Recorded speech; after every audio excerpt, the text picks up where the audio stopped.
ठीक है, यानी इंस्टीड ऑफ सेइंग कि जी अच्छा आप तब तक कॉइन फ्लिप करते रहेंगे जब तक आपको एक सक्सेस न मिल जाए,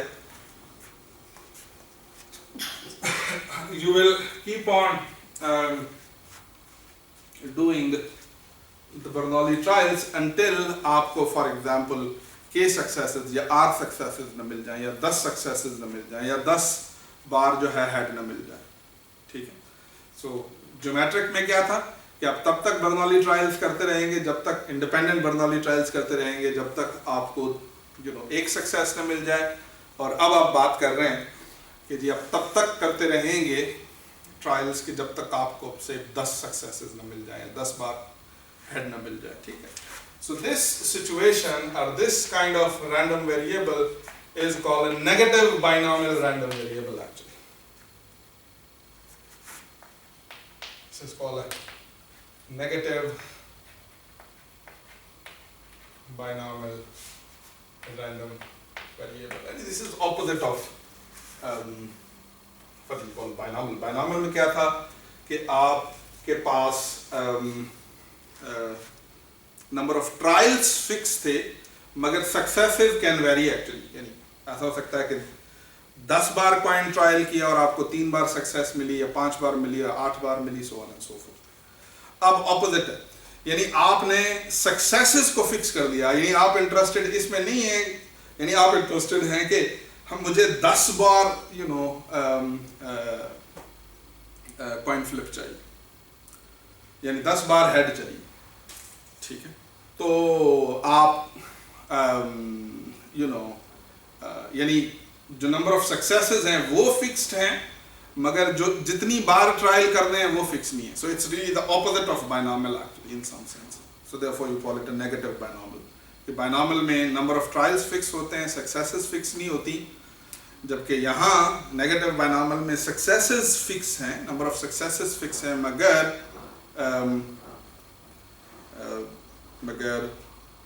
number of trials fixed. This is what that is. So अगर x represent कर रहा है, so this is another kind of a random variable. Number of trials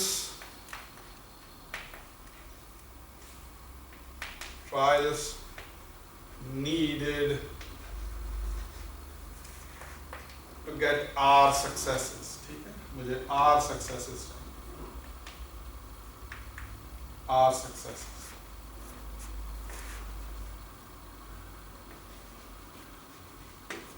ठीक है। तो अब x कौन सी वैल्यू ले सकता है और इसकी प्रोबेबिलिटी डिस्ट्रीब्यूशन क्या होगी। देखिए आपको R successes चाहिए, यानी आपको से 8 बार कॉइन फ्लिप चाहिए, यानी 8 बार हेड चाहिए, तो भाई कम से कम 8 बार कॉइन फ्लिप तो जरूर करेंगे ना। हो सकता है कि यानी 7 बार कॉइन फ्लिप से करने से आपको 8 बार हेड तो नहीं मिलता, तो 8 बार हेड तब मिलेगा कि जब कम से कम 8 बार आप कॉइन फ्लिप करें, ठीक है। यानी हो सकता है कि 8वां बार हेड आ जाए एंड यू गेट 8 सक्सेसेस, या हो सकता है कि 9 बार कॉइन फ्लिप करें और उसमें आपको 8 सक्सेसेस मिल जाए, या 10 बार कॉइन फ्लिप करें और 10वीं बार आपको 8वीं सक्सेस मिल जाए, and so on and so forth. So x की वैल्यू क्या होनी चाहिए, क्योंकि आपको 8 सक्सेसेस चाहिए, so the first value that it should take should be r actually, so it should not be 1, ठीक है, should not be 2, so on and so forth, should be 1 r actually. और so it kind of generalizes geometric distribution. Geometric distribution becomes a case of it. So x becomes r plus 1, r plus 2, and so on and so forth. अब क्या chances हैं कि मुझे kth trial पर r successes मिल जाए। So this is what I'm interested in. अभी सबसे पहले तो आपसे k प्लेसेस बनाएं, तो right an expression k places, ठीक है, और एग्जैक्टली k सक्सेसेस में आपको k ट्रायल्स में आपको r सक्सेसेस मिली है। तो इसका मतलब ये है कि जो kth ट्रायल है, इस पर आपको आर्थ सक्सेस मिली है, आर्थ, सारी आर नहीं, आर्थ सक्सेस मिली। और जो बाकी R-1 सक्सेसेस हैं वो इन K-1 यानी यहाँ R-1 सक्सेसेस जो हैं वो इन K-1 ट्रायल्स पर आपको मिली है, ठीक है। तो केथ ट्रायल पर R सक्सेसेस कैसे मिलेंगी कि केथ ट्रायल पर, के ट्रायल्स में R सक्सेसेस कैसे मिलेंगी कि केथ ट्रायल पर आपको आर्थ सक्सेस मिले, ठीक है। यानी मैं ये कहता हूं कि 12 बार में आपको 8 सक्सेस कैसे मिलेंगी कि 12वीं बार आपको 8वीं सक्सेस मिली है और बाकी 11 जो ट्रायल्स हैं उसमें आपको 7 सक्सेसेस मिली है, वो कहीं भी हो सकती है, यहाँ भी, यहाँ भी, यहाँ भी, यहाँ भी, ठीक। तो ये हम कैसे करेंगे? सो केथ ट्रायल पर आर सक्सेस मिलेगी, तो सक्सेस मिलने के चांस क्या है, वो है जी P।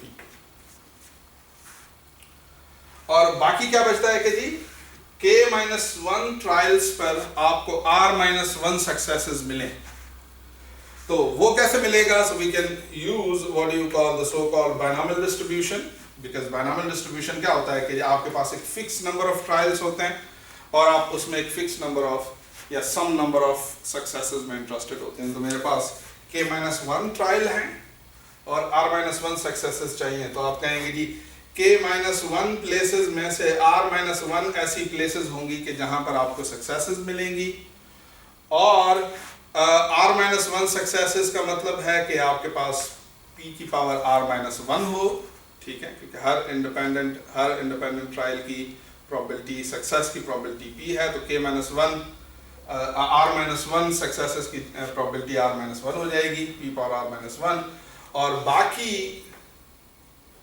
ट्रायल्स की जो प्रोबेबिलिटी है वो 1 - P होगी। 1 - P के ऊपर क्या पावर क्या होनी चाहिए जी, इन दोनों का डिफरेंस, यानी K-1 minus R-1, so this is what it is going to be.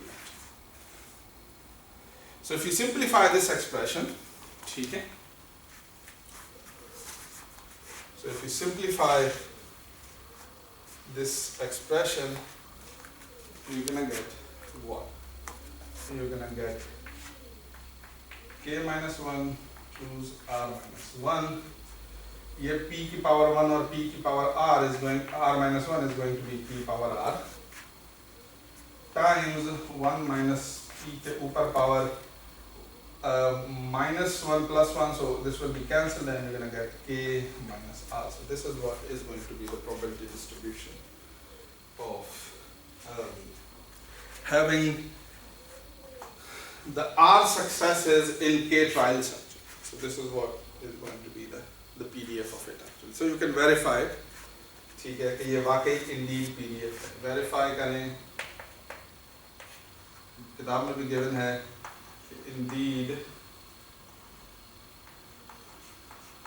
following is PDF. ठीक है, तो ये exercise है आपके लिए, ये आपने खुद करना. So let's do some examples. एक और example करते हैं.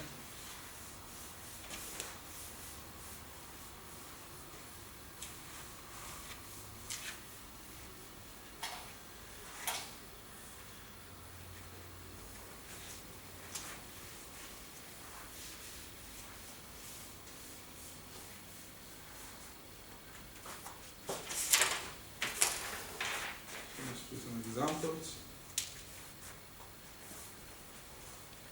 So here's an interesting example that you can, an interesting kind of a situation that you can answer through negative binomial distribution.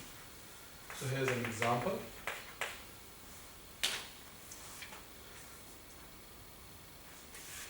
फर्ज करें कि हर बर्नौली ट्रायल में सक्सेस के जो चांसेस हैं वो P हैं.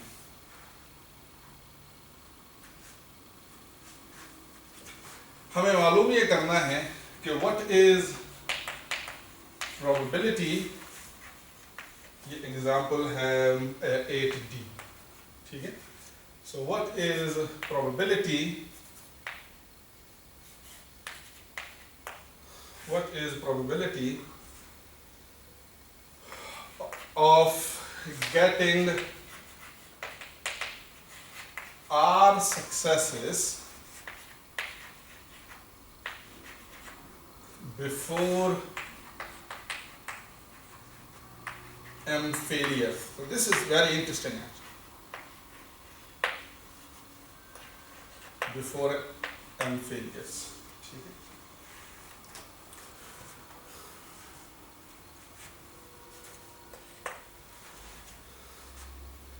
So आप बर्नौली ट्रायल्स कर रहे हैं, मगर आपको चाहिए आर सक्सेसेस। क्या चांसेस हैं कि आपको एम फेलियर से पहले, एम नंबर ऑफ फेलियर से पहले आर सक्सेसेस मिल जाएंगे? To make an intuitive sense, let's give R a particular value, because abstract argument भी बिल्कुल ऐसा ही होगा, ठीक? So I'll write a generalized answer later. So for example, मुझे 4 successes चाहिए before say 7 failures, ठीक है?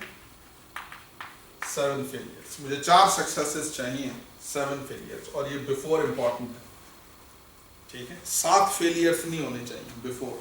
इसका मतलब ये है कि 6ठा failure होने तक मुझे 4 successes चाहिए।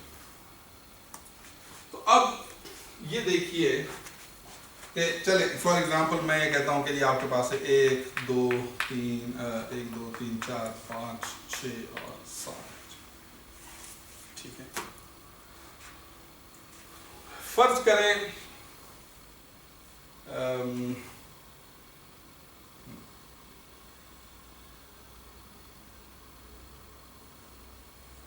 ठीक है, अब मेरा क्लेम ये है, here's a claim of mine।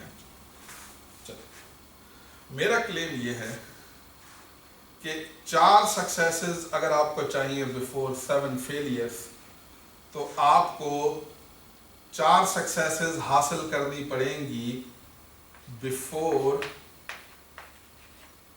7 + 4 - 1 failures, या 7 + 4 - 1 ट्रायल्स।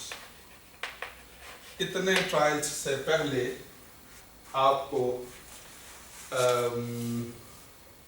4 सक्सेसेस चाहिए होंगी, ठीक है? So otherwise this is going to happen, ठीक है?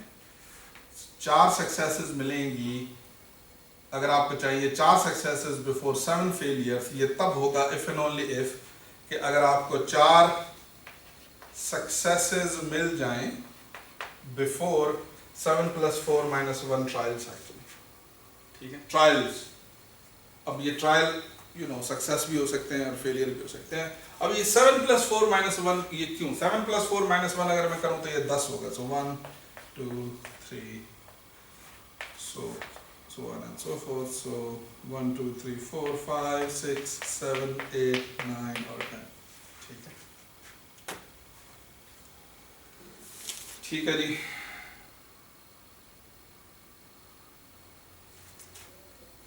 अब आप गौर करें कि फर्ज करें कि आपको 10वें ट्रायल पर आपको 4th सक्सेस मिलती है। 10वें ट्रायल पर आपको 4th सक्सेस मिलती है। तो इसका क्या मतलब है? बाकी 9 ट्रायल्स पर आपको कितनी सक्सेसेस मिली हैं? 3 सक्सेसेस मिली है। कितनी सक्सेसेस मिली हैं? 3 सक्सेसेस मिली। अब 3 सक्सेसेस आउट ऑफ 9, 7 और 4 11 मैंने से कहा 10, ठीक है? तो आपका जो चौथी सक्सेस है, अगर आपको फॉर एग्जांपल 10वें ट्रायल पर मिली है, ठीक है, तो इसका मतलब ये है कि जो बाकी 9 ट्रायल्स हैं उसमें आपको 3 सक्सेसेस मिल चुकी हैं। अगर 9 ट्रायल्स में आपको 3 सक्सेसेस मिल रही हैं, तो मुझे बताएं फेलियर्स कितने होंगे? तो 6 फेलियर्स होंगे। 6 फेलियर्स और 3 सक्सेसेस, ठीक है?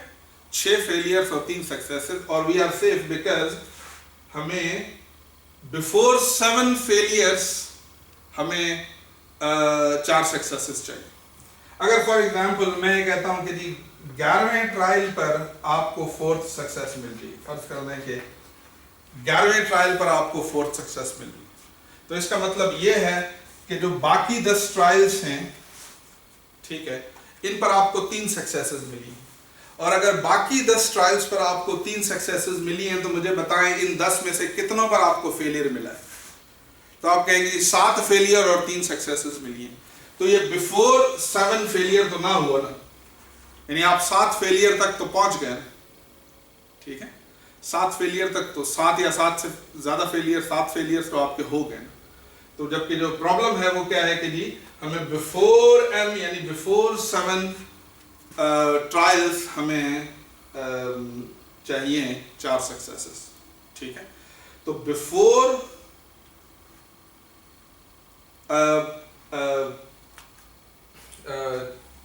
7 फेलियर्स आपको 4 सक्सेसेस तब मिलेंगी कि जब आपको जो चौथी सक्सेस हो वो 10वें ट्रायल पर मिले या 10वें ट्रायल से पहले मिले, 10वें ट्रायल पर मिले या 10वें ट्रायल से पहले मिले। अब ये 10 क्यों, क्योंकि जैसे ही 10 से 11 हुए तो आप 7 तक पहुंच जाएंगे, और 7 तक नहीं पहुंचना, 7वां फेलियर नहीं चाहिए हमें, ठीक है। So we don't want this. So तभी आप ये R और M को प्लस करके 1 माइनस कर रहे हैं, ठीक है। So if you generalise this, यानी अगर मैं इसको जनरलाइज तरीके से आर्गुमेंट देने की कोशिश करूं तो मैं कहूंगा I can get R successes before M failures if and only if कि अगर मुझे R successes मिल जाएं in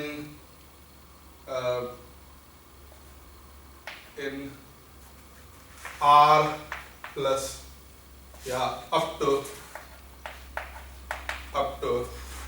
R plus M minus 1 trial, ठीक है। इस ट्रायल तक अगर आपको R सक्सेसेस मिल जाती हैं तो आप कहेंगे कि you're gonna have the R successes before M failure. So try to make sense of it. Don't try to memorize it actually. Try to make sense actually. 4 successes चाहिए before 7 failures. तो भाई आपको कम से कम 10, ज़्यादा से ज़्यादा 10 ट्रायल करने पड़ेंगे, क्योंकि 10 से 11 होगा तो आपको 7 फेलियर्स, और 11 से 12 होगा तो आपको 8 फेलियर्स मिल सकते हैं, ठीक है। तो क्योंकि हमें 7 से कम फेलियर्स चाहिए तो लिहाजा हमें 10 तक रिस्ट्रिक्ट करना पड़ेगा अपने आप को, यानी R plus M minus 1 तक रिस्ट्रिक्ट करना पड़ेगा अपने आप। तो अगर आप इसके होने की प्रोबेबिलिटी चाहते हैं तो आप इस इवेंट की प्रोबेबिलिटी सक्सेस कंप्यूट कर लीजिए, और इस इवेंट के होने की प्रोबेबिलिटी क्या है, ठीक है। So this is like a negatively binomial distribution actually. So this is like कि आप से x अगर आपके नंबर ऑफ ट्रायल्स को रिप्रेजेंट कर रहा है टू गेट R सक्सेसेस, तो आप सम कर दें probability x equal to k का, where k goes from R, start ही R से होगा, और ज्यादा से ज्यादा कहां तक जाए, R plus M minus 1 तक, ठीक है। तो ये चांसेस, इन चांसेस का अगर आप सम कर दें, you're gonna get what you call your required probability. In other words, अगर आप गौर करें, this is nothing but this is what is the probability that x is less than or equal to R plus M minus 1 actually. So this is what it is. X is less than or equal to R plus M minus 1. ये यदि आपको R successes चाहिए before M failures, so you need to have R successes up to R plus M minus 1. So you can practice. और अगर ये हम कर सकते हैं तो you can write simply the formula. So the required probability is what? Is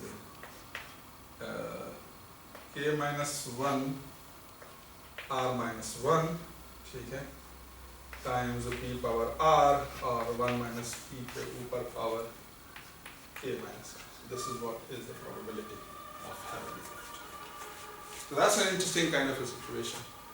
तो हर situation दूसरे से डिफरेंट है. यानी यहाँ आप कह रहे हैं कि क्या चांसेस हैं कि आपको 10 बार हेड्स मिल जाएगा 15 यानी 15 कॉइन फ्लिप करने से पहले 10 बार कॉइन हेड्स मिल जाएगा 15 बार कॉइन फ्लिप करने से पहले. So this is very interesting kind of information that you can estimate through these probabilities. एक और छोटा सा एग्जांपल करते हैं. It's a very interesting example.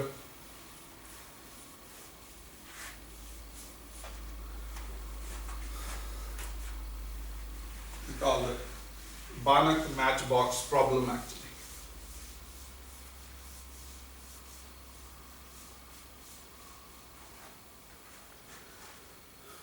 Banach matchbox problem.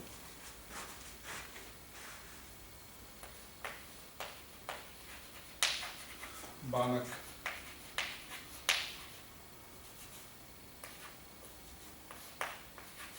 match box problem.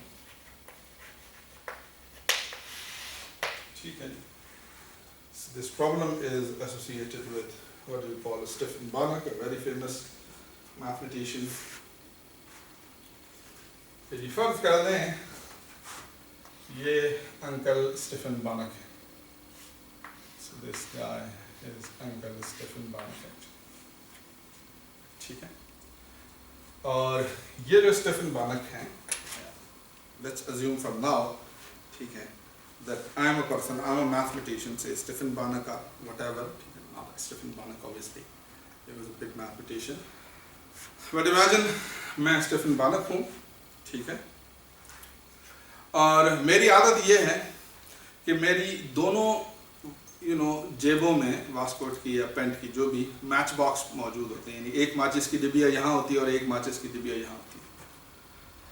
और जब भी मुझे एक सिगरेट जलाना होता है पीने के लिए, तो मैं क्या करता हूँ, इन दोनों पैकेट्स में से रैंडमली किसी मैच बॉक्स यानी किसी पॉकेट में हाथ डालता हूँ, माचिस निकालता हूँ, तीली जलाता हूँ और सिगरेट पीता हूँ. ठीक है, सिगरेट पीता हूँ.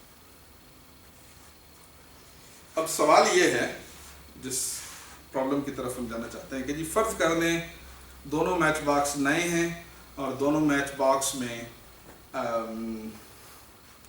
एक जितने मैचेस मौजूद हैं. ठीक है, दोनों माचिस के डिबिया में एक जितनी माचिस की तीलियां मौजूद हैं. ठीक है, दोनों में होता कुछ यूँ होंगे, मैं सिगरेट पीता रहता हूँ. ठीक है, विच इज़ नॉट गुड. ठीक है, और फिर मुझे पता चलता है सिगरेट पीते पीते कि जी अच्छा, मैंने इस मैच बॉक्स में हाथ डाला और यहाँ से जब मैंने माचिस की डिबिया निकाली तो वो खाली थी. फिर ऑब्वियसली मेरे पास क्या चॉइस बचती है कि मैं इसे वापस रखूँ या फेंक दूँ, और फिर ये दूसरे पॉकेट से मैं माचिस की डिबिया निकालूँ, और उस माचिस की डिबिया को जब मैं खोलता हूँ तो उसमें फॉर एग्जांपल कुछ माचिस की तीलियाँ मौजूद हैं. उन कुछ माचिस की तीलियों में से मैं एक तीली जलाता हूँ और सिगरेट पीता हूँ. ठीक है, अब क्या चांसेस हैं कि ये जो माचिस की डिबिया है कि जिसमें शुरू में से n मैचेस थे, अब जब ये माचिस की डिबिया ख़त्म होने के बाद जब मैं ये दूसरी माचिस की डिबिया निकाल रहा हूँ तो इसमें के मैचेस मौजूद हैं. यानी दूसरी माचिस की डिबिया में के मैचेस मौजूद हैं. So you have to make sure you understand the situation actually. ठीक है, कि जी फर्ज कर लें दो माचिस की डिबियां हैं, यानी एक इस पॉकेट में और एक इस पॉकेट में, और दोनों माचिस की डिबिया में एक ही जितने मैचेस हैं. फॉर एग्जांपल इसमें भी n मैचेस हैं और इसमें भी n मैचेस हैं. मैं सिगरेट पीता रहता हूँ. एक वक्त आता है कि पता चलता है कि जी इस मैचेस की डिबिया में कोई मैच बाकी नहीं रहा, तो मैं मजबूरी में दूसरे पॉकेट में हाथ डालता हूँ और इसमें देखता हूँ तो इस मैचेस की डिबिया में ऑब्वियसली इतने मैचेस तो नहीं होंगे, इससे कुछ कम होंगे। तो जी फर्ज करें जो मैचेस बचे थे वो के हैं, ठीक है। अब मैं मालूम करना चाहता हूँ कि क्या प्रोबेबिलिटी है कि ये जो दूसरा मैचेस का डिबिया है इसमें के, यानी मैं मालूम करना चाहता हूँ कि इस मैचेस की डिबिया में के मैचेस मौजूद होंगे, यानी के मैचेस की तीलियां मौजूद होंगे। के 10 भी हो सकता है, 12 भी हो सकता है, 13 भी हो सकता है, ठीक है। यानी मैं कहता हूँ फर्ज कर दें कि जी दोनों मैचेस की डिबिया में 50-50 तीलियां थी, ठीक है, 25-25 तीलियां थी, ठीक है। ये ख़त्म हो गया, फिर मैंने ये मैच निकाला और मैं मैच निकालने से पहले ये एस्टिमेट करना चाहता हूँ कि क्या चांसेस हैं कि जी ये जो दूसरी मैचेस की डिबिया है जिसमें कुछ तीलियां मौजूद हैं, इसमें 10 तीलियां मौजूद हैं, या 8 तीलियां मौजूद हैं, या 9 तीलियां मौजूद हैं, या 15 तीलियां मौजूद हैं, ठीक है, या 15 तीलियां मौजूद हैं, ठीक है। So this k is smaller than n actually, तो इस के की मैं प्रोबेबिलिटी मालूम करना चाहता हूँ। That's a very very interesting kind of a problem है। इसको समझने के लिए लेट्स गिव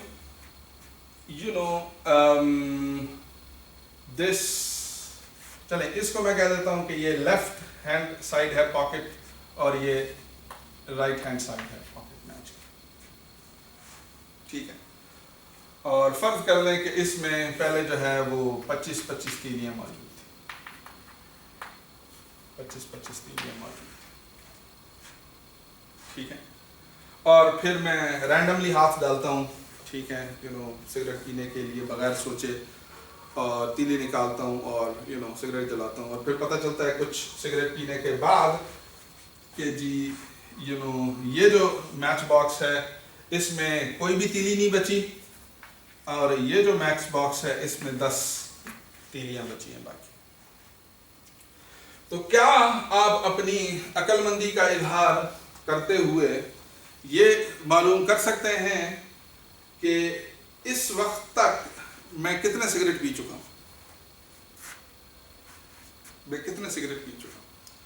तो ऑब्वियसली जो सिगरेट में पी चुका हूं वो कितने हैं, 25,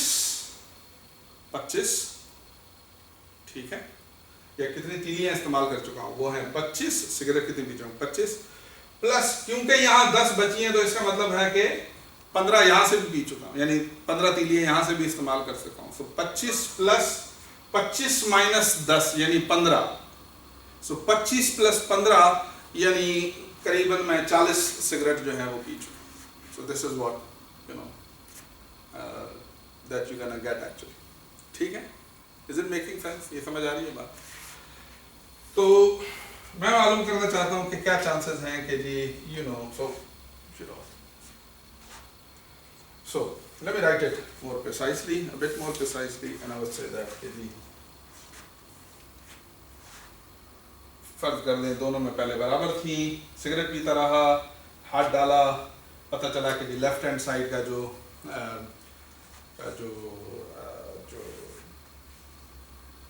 मैच बॉक्स है वो खाली हो चुका है, ठीक है, और राइट हैंड वाले में के बची हैं या 10 बची हैं, ठीक है, मैचेस।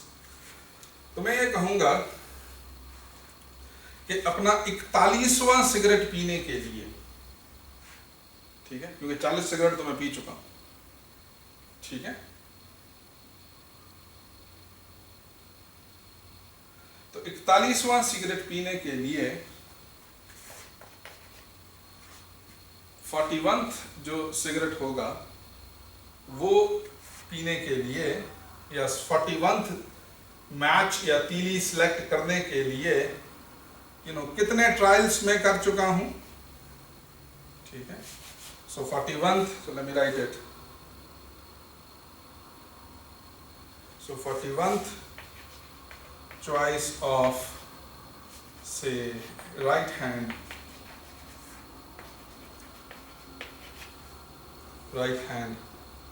matchbox is made,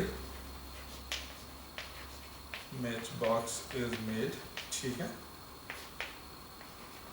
यानी 41वीं मैच बॉक्स जो है वो हैज बीन मेड, नहीं 26वीं, सॉरी